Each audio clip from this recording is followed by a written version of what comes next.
Thiruvananthapuram മാറനല്ലൂരിൽ school ബസ്സിനടിയിലേക്ക് bike ഇടിച്ചു കയറി യുവാവിന് അത്ഭുതകരമായ രക്ഷപ്പെടൽ. മാറനല്ലൂർ കുന്നിലാണ് അപകടം നടന്നത്. സ്വകാര്യ കമ്പനിയിൽ ജോലി ചെയ്യുന്ന പുന്നാവൂർ സ്വദേശി ജോസിനാണ് അപകടത്തിൽപ്പെട്ടത്.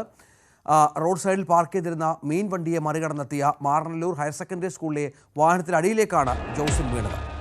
വളവായതുകൊണ്ടാണ് ബൈക്ക് യാത്രികൻ ശ്രദ്ധിക്കാതെ വന്നത്. പരിക്കേറ്റ ജോസിനെ 108 ആംബുലൻസ് എത്തി ആശുപത്രിയിലേക്ക് മാറ്റി. ആ ദൃശ്യങ്ങളിലേക്ക്.